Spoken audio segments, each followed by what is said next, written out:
എന്നാൽ ഇമാമിനെ വിട്ടുപിരിയുന്നു എന്ന് കരുതൽ നിർബന്ധമാണ്. അല്ലാത്ത പക്ഷം ഇമാമിനെ അനുഗമിച്ചില്ലെങ്കിൽ പോലും അവൻ്റെ നിസ്കാരം ബാത്തിലാവും. ഇനി തുടർച്ച ശരിയാവണമെങ്കിൽ ചില നിബന്ധനകളുണ്ട്. ഒരു ഇമാമിനോട് കൂടെ ഒരു മഅ്മൂം തുടരുമ്പോൾ ആ തുടർച്ച ശരിയാവാൻ പ്രധാനപ്പെട്ട ചില നിബന്ധനകളുണ്ട്. അതിലൊന്നാമത്തേത് നിയ്യത്ത് തന്നെ. ഇമാമിനെ തുടരുന്നു, അല്ലെങ്കിൽ ജമാഅത്തായി നിസ്കരിക്കുന്നു, അതല്ലെങ്കിൽ ഇമാമിനോട് കൂടെ നിസ്കരിക്കുന്നു, അതല്ലെങ്കിൽ മഅ്മൂമായി നിസ്കരിക്കുന്നു. ഈ പറയുന്ന ഏതെങ്കിലും ഒന്ന് അവൻ മനസ്സിൽ കരുതണം. അതാണ് നിയ്യത്ത്. ഇങ്ങനെ കരുതിയാലേ ജമാഅത്തിൻ്റെ കൂലി ലഭിക്കൂ. ഈ നിയ്യത്ത് തക്ബീറത്തുൽ ഇഹ്റാമിനോട് സമന്വയിപ്പിക്കണം. തക്ബീറത്തുൽ ഇഹ്റാം കെട്ടി സാധാരണ നിസ്കാരത്തിന് നിയ്യത്ത് ചെയ്യുന്ന സമയത്ത് തന്നെ ഇമാമോട് കൂടി എന്ന് കരുതിയിരിക്കണം. ഇത് കരുതാതിരുന്നാൽ ജുമഅ നിസ്കാരമാണെങ്കിൽ നിസ്കാരം ശരിയാവുകയില്ല. കാരണം ജുമഅക്ക് ജമാഅത്ത് ഷർത്താണ്. ഈ നിയ്യത്ത് ചെയ്യാതെ ഒരു ഇമാമിനെ അനുഗമിച്ചാൽ നിസ്കാരം ബാത്തിലാവുകയും ചെയ്യും. ഒരാൾ തുടരുന്നു എന്ന് നിയ്യത്ത് ചെയ്യാതെ ഇമാമിന്റെ നീക്കത്തിനൊപ്പിച്ച് നീങ്ങാൻ നിന്നാൽ അവന്റെ നിസ്കാരം ബാത്തിലാവും. കാരണം അവൻ തുടരുകയല്ല, പിന്നെ എന്തിനാണ് ഇവന്റെ പിന്നാലെ അവൻ കൂടേണ്ട കാര്യമില്ലല്ലോ. അതുകൊണ്ട് അവന്റെ നിസ്കാരം ബാത്തിലാവും. ജുമഅയിൽ ഒരു ഇമാമ് നിൽക്കുമ്പോൾ ഇമാമായി നിസ്കരിക്കുന്നു എന്ന് കരുതണം. അത് നിർബന്ധമാണ്. മറ്റു നിസ്കാരങ്ങളിൽ ഇമാമായി നിസ്കരിക്കുന്നു എന്ന് കരുതൽ ഇമാമിന് സുന്നത്തേ ഉള്ളൂ. മറ്റൊരു നിബന്ധന, ജമാഅത്ത് ശരിയാകാൻ മറ്റൊരു നിബന്ധന, മടമ്പ് കൊണ്ട് ഇമാമിനേക്കാൾ മഅ്മൂമ് മുന്തി നിൽക്കാൻ പാടില്ല. മടമ്പ് കൊണ്ട് മുന്താൻ പാടില്ല. രണ്ടുപേരുടെയും കാലിന്റെ മടമ്പ് കൊണ്ട് മുന്തരുത്. മടമ്പ് കൊണ്ട് എപ്പോഴും ഇമാമിനേക്കാൾ മഅ്മൂമ് പുറകിലായിരിക്കണം. വിരലുകൾ കൊണ്ട് മുന്നോട്ട് വന്നാൽ ചില ആളുകളുടെ കാല് നീളം കൂടിയിട്ട് ഇമാമിന്റെ കാലിനേക്കാൾ കാലിന്റെ വിരൽ മുന്നിൽ വരും. അതുകൊണ്ട് കുഴപ്പമില്ല. ഒരു മഅ്മൂമ് മാത്രമേ ഉള്ളൂ എങ്കിൽ നമ്മൾ വളരെ ശ്രദ്ധിക്കേണ്ട ഒരു കാര്യമാണ്. ഇന്ന് പള്ളികളിൽ പലപ്പോഴും നമ്മൾ നമസ്കരിക്കുമ്പോൾ കാണുന്ന ഒരു വികൃത രൂപം. ഒരു ഇമാമ് നമസ്കരിക്കുന്നു, ഒരാൾ പിന്നാലെ വരുന്നു, അയാൾ എവിടെയെങ്കിലും നിന്ന് തക്ബീർ കെട്ടും. ചിലപ്പോൾ ഇടത്തോ പുറകിലോ ഏതെങ്കിലും വശത്ത് ഒരിക്കലും പാടില്ല. അതിന് കൃത്യമായൊരു നിബന്ധനയുണ്ട് ദീനിൽ. നമസ്കാരത്തിന്റെ വ്യക്തമായ രൂപം. ഒരാൾ മാത്രമാണ് ഇമാമിനെ തുടരുന്നു എങ്കിൽ അയാൾ വലതുവശത്താണ് നിൽക്കേണ്ടത്. ഇമാമിന്റെ വലതുവശത്ത് ഇമാമോടടുത്ത്, മടമ്പ് കൊണ്ട് മുന്താതെ ഏറ്റവും അടുത്ത് നിൽക്കണം, വലതുവശത്ത്. ഇനി സ്ത്രീ ആണെങ്കിൽ, ഒരു പുരുഷനെ തുടരുന്നത് സ്ത്രീ ആണെങ്കിൽ സ്ത്രീ നേരെ പിന്നിൽ അകന്നാണ് നിൽക്കേണ്ടത്. ഇമാമിന്റെ നേരെ പിന്നിൽ ഒറ്റക്ക് അകന്ന് നിൽക്കണം. ഇനി പുരുഷൻ ഒരാൾ വലതുവശത്ത് നിന്നു, അടുത്ത് വരുന്ന ആള് ഇടതുവശത്താണ് നിൽക്കേണ്ടത്. അടുത്ത് വരുന്ന ആള് ഇടതുവശത്താണ് നിൽക്കേണ്ടത്. ഇമാമായി നമസ്കരിക്കുന്ന ഒരാളുടെ ഇടതുവശത്താണ് ആദ്യം ഒരു പുരുഷൻ വന്നു നിന്നത് എങ്കിൽ അവനെ ശരിക്ക് പിടിച്ച് വലതുവശത്തേക്ക് കൊണ്ടുവരിക എന്ന ഒരു കടമ പോലും ഇമാമിനുണ്ട്. റസൂലുള്ളാഹി സ്വല്ലല്ലാഹു അലൈഹി വസല്ലം അങ്ങനെ ചെവിക്ക് പിടിച്ച് ഇപ്പുറത്ത് നിർത്തിയ അനുഭവം ഹദീസിന്റെ കിതാബുകളിലുണ്ട്. രണ്ടാമത്തേവനും നമസ്കാരത്തിൽ പ്രവേശിച്ചതിന് ശേഷം രണ്ടുപേരും പിന്നോട്ട് വന്ന് അവർ തുടർച്ചയായി 3 അടി നടക്കാതെ ഒരടി വെച്ച് അടുത്ത അടി വെക്കുന്നതിനിടയ്ക്ക് ഒരു അനക്കം അടങ്ങി പുറകോട്ട് വന്ന് ഒരു സൊഫാകുന്ന വിധം അണിനിരക്കണം.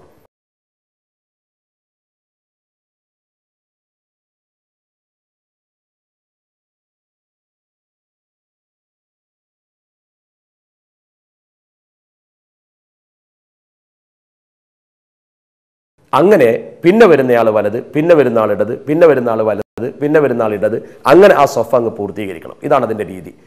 ഇത് വലതുവശത്ത് സ്ഥലമില്ലെങ്കിൽ ഇടതുവശത്ത് നിൽക്കാം. എന്നാലും ഒരാൾ വരുമ്പോൾ അയാൾ വലതുവശത്ത് തന്നെയാണ് നിൽക്കേണ്ടത്. ഒന്നാം സൊഫിൽ നിൽക്കലും ഇമാമിന്റെ വലതുവശത്തായിരിക്കലും ശ്രേഷ്ഠത വർദ്ധിക്കുന്ന പ്രവർത്തനങ്ങളാണ്. മുൻപിലെ സൊഫ് പൂർത്തിയാകുന്നതിന് മുമ്പായി മറ്റൊരു സൊഫ് തുടങ്ങരുത്. മുൻപിലെ സൊഫ് പൂർത്തിയായോ അതിൽ മുഴുവൻ ആൾ നിന്നോ എന്ന് പ്രത്യേകം ശ്രദ്ധിക്കണം.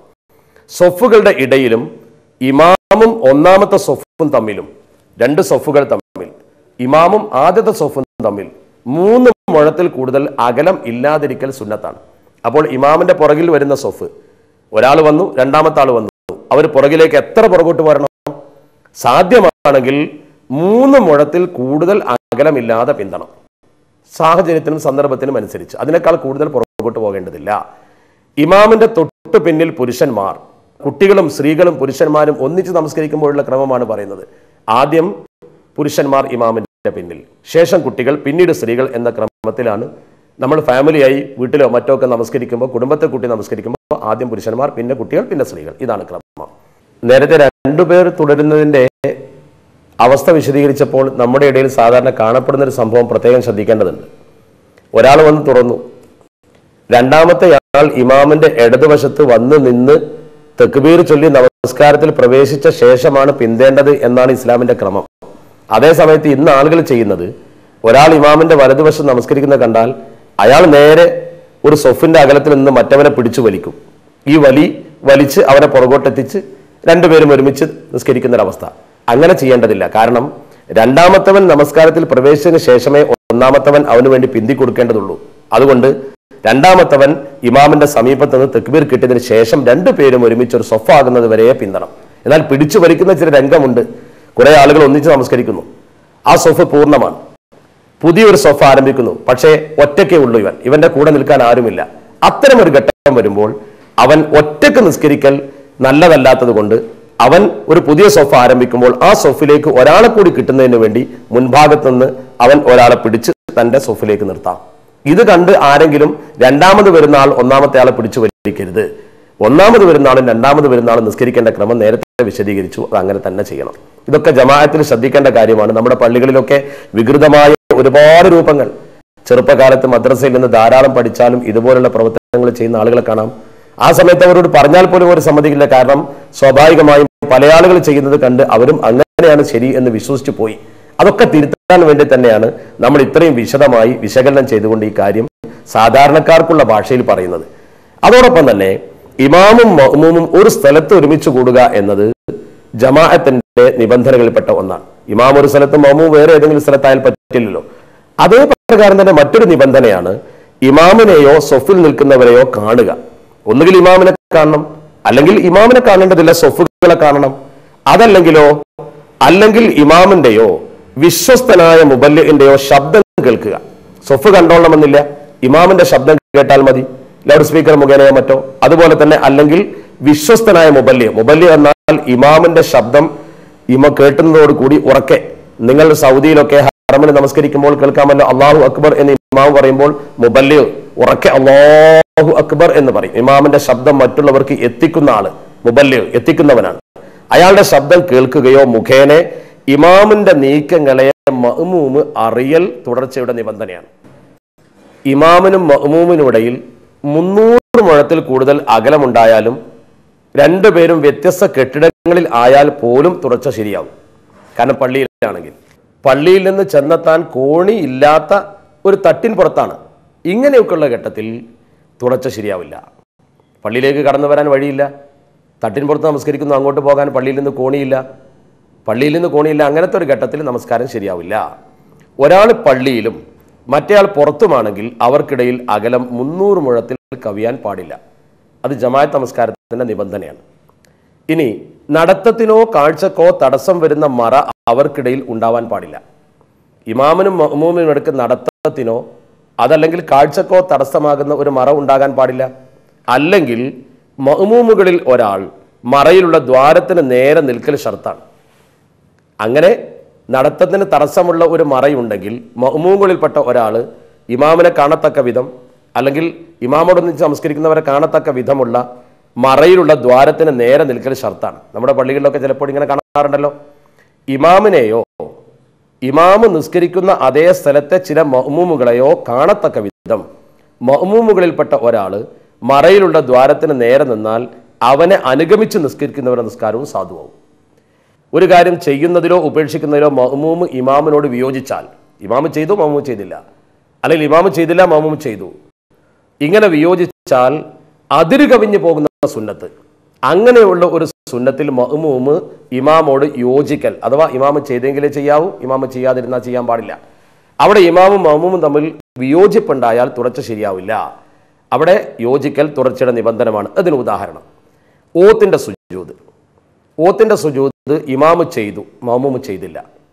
അത് തുടർച്ച ഇല്ലാതെയാക്കുന്ന അല്ലെങ്കിൽ തുടർച്ച ബാത്തിലാകുന്ന ആ ജമാഅത്ത് അവന് നഷ്ടപ്പെടുന്ന പ്രവർത്തനമാണ്. ഓത്തിന്റെ സുജൂദ് മനഃപൂർവ്വം ഇമാമോട് വെച്ച് ചെയ്യാതിരുന്നാലും നിസ്കാരം ബാത്തിലാവും. ഇനി ഇമാമ് ആദ്യത്തെ അത്തഹിയ്യാത്ത് ഓതി, ഇമാം ഓതാത്തപ്പോൾ മഅ്മൂം ഓതി, ഏതെങ്കിലും രണ്ടിലൊരാൾ ചെയ്തു ഒരാൾ ചെയ്തില്ല, മഅ്മൂമിന്റെ നിസ്കാരമാണ് ഇവിടെ ബാത്തിലാകുന്നത്. ഇമാം എന്താണോ ചെയ്യുന്നത് അതാണ് മഅ്മൂം ചെയ്യേണ്ടത്. ഈ കാര്യത്തിൽ ഇമാമ് ചെയ്തെങ്കിൽ മാത്രമേ മഅ്മൂം ചെയ്യാവൂ. ഇനി വിയോജിക്കൽ അതിര് കവിയാത്ത സുന്നത്ത് ഇമാം ചെയ്തില്ലെങ്കിലും മഅ്മൂം ചെയ്യൽ ബാധകമല്ല. വിയോജിപ്പ് കൊണ്ട് അതിര് കവിയില്ല, അങ്ങനെയുള്ളൊരു സുന്നത്ത് ഇമാമ് ചെയ്തില്ല മഅ്മൂം ചെയ്തു എന്നാൽ നിസ്കാരം ബാത്തിലാകില്ല. ഉദാഹരണം, ഇമാമ് കുനൂത്ത് ഉപേക്ഷിച്ചു, ഇമാമ് കുനൂത്ത് ഓതിയില്ല, ഒന്നാം സുജൂദിൽ ഇമാമോട് ഒപ്പമെത്തത്തക്ക വിധം മഅ്മൂം കുനൂത്ത് ഓതൽ വിരോധമില്ല. ഒന്നാമത്തെ സുജൂദിൽ തന്നെ ഇമാമിന് എനിക്ക് കിട്ടുമെന്ന് ഉറപ്പുണ്ടെങ്കിൽ മഅ്മൂം കുനൂത്ത് ഓതിയിട്ട് ഇമാമിന്റെ കൂടെ പോകാം. ഇമാമ് കുനൂത്ത് ഓതിയില്ലെങ്കിലും ആദ്യത്തെ അത്തഹിയാത്തിൽ നിന്ന് കുനൂത്ത് വ്യത്യസ്തമായതിന് എന്താ കാരണം? ആദ്യത്തെ തയ്യാത്ത് ഇമാം ഓതാതെ മഅ്മൂം ഓതിയാൽ നിസ്കാരം ബാത്തിലാവും. കുനൂത്ത് ഇമാം ഓതാതെ മഅ്മൂം ഓതിയാൽ നിസ്കാരം ബാത്തിലാകില്ല. എന്താണ് ഇതിന്റെ വ്യത്യാസം? അതുകൂടി മനസ്സിലാക്കണം. അതിന്റെ കാരണം അത്തഹിയാത്ത് അവൻ ഓതുമ്പോൾ ഇമാമ് ചെയ്യാത്ത ഒരു പ്രവർത്തനം, അഥവാ ഇമാം അവിടെ ഇരുന്നിട്ടില്ല, ഇരുത്തം എന്ന പ്രവർത്തനം ഇമാമ് ചെയ്തിട്ടില്ല, ഇവൻ അത് ചെയ്തു. അതാണ് അതിന്റെ കാരണം. ഇമാമ് ചെയ്യാത്ത ഇരുത്തം അവൻ ഉണ്ടാക്കി. അതേസമയത്ത് കുനൂത്തോ, കുനൂത്ത് എന്നത് എഴുത്തിദാലിനാണ്. ഇമാമും എഴുത്തിദാല് ചെയ്തിട്ടുണ്ട്, ഇവനും എഴുത്തിദാല് ചെയ്തിട്ടുണ്ട്. ഇമാമ് ചെയ്ത ആ നൃത്തം അവൻ അല്പം ദീർഘിപ്പിച്ചു എന്ന് മാത്രമേ ഉള്ളൂ. അവൻ ഒരു പുതിയ ഒരു ക്രമം അവിടെ കൊണ്ടുവന്നിട്ടില്ല. അങ്ങനെ അവൻ ഈ സുന്നത്ത് ഓതി അതിനുശേഷം ഇമാമോട് കൂടി എത്തുകയും ചെയ്തു. അപ്പോൾ അവന്റെ നിസ്കാരം ബാത്തിലാവുകയില്ല. ഇമാമ് ഇസ്തിറാഹത്തിന്റെ ഇരുത്തത്തിന് ഇരുന്നിരുന്നു എങ്കിൽ മഅ്മൂമിന് ഒന്നാമത്തെ അത്തഹിയാത്ത് ഓതി ഇമാമിന്റെ ഒപ്പം എത്താമായിരുന്നു. അവിടെ ഇമാം ഇരുന്നിട്ടുണ്ട്, ആ സമയത്ത് അവന് വേഗത്തിൽ ഓതാമായിരുന്നു. ഇമാം അത്തഹിയാത്ത് ഓതിയില്ലെങ്കിലും ഒന്നാമത്തെ അത്തഹിയാത്ത് മറന്ന് എഴുന്നേൽക്കുന്ന ഇമാമ് നൃത്തത്തിലെത്തിയാൽ മടങ്ങാൻ പാടില്ല. ഒന്നാമത്തെ അത്തഹിയാത്ത് മറന്നൊരു ഇമാം എഴുന്നേറ്റു, ആ ഇമാമ് നൃത്തത്തിലെത്തി കഴിഞ്ഞാൽ പിന്നെ മടങ്ങാൻ പാടില്ല. എന്താ കാരണം? ഫർദിൽ നിന്ന് സുന്നത്തിലേക്ക് മടങ്ങിക്കൂടാ. അതിനാൽ ഇത്തരം ഘട്ടത്തിൽ ഇമാമിനെ ഉണർത്തി വഷളാകാൻ പോകരുത്.